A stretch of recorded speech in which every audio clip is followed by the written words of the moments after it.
اعوذ باللہ من الشیطان الرجیم بسم اللہ الرحمن الرحیم قل ادعوا الله أو ادعوا الرحمن أيما تدعوا فله الأسماء الحسنى ولا تجهر بصلاتك ولا تخافت بها وابتغ بين ذلك سبيلا وقل الحمد لله الذي لم يتخذ ولدا ولم يكن له شريك في الملك ولم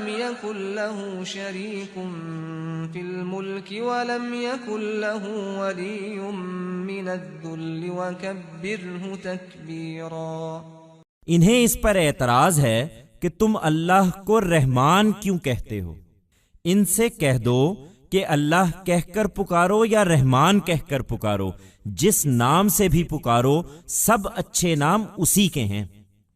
اور اوپر جو نماز اے پیغمبر خاص تم کو پڑھنے کی ہدایت کی گئی ہے، تم اپنی اس نماز کو نہ بہت زیادہ بلند آواز سے پڑھو نہ بہت پست آواز سے، بلکہ ان دونوں کے درمیان کا طریقہ اختیار کرو۔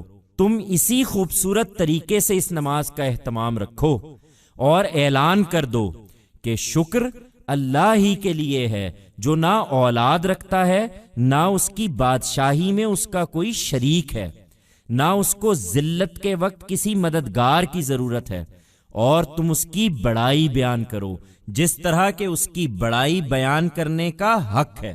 They object, why do you call Allah as Raḥmān? Tell them, whether you call him by Allah or by Raḥmān, by whichever name you call him, all good names are his. And, earlier, O Prophet, the prayer you only were directed to offer, do not offer that prayer of yours very loudly nor in a very low tone. In fact, adopt a middle way between the two. Continue to show diligence in this prayer in this befitting manner, and proclaim, gratitude is for God who neither has children nor is anyone his partner in his kingdom, nor does he need any helper in times of helplessness, and declare his exaltedness the way it should be.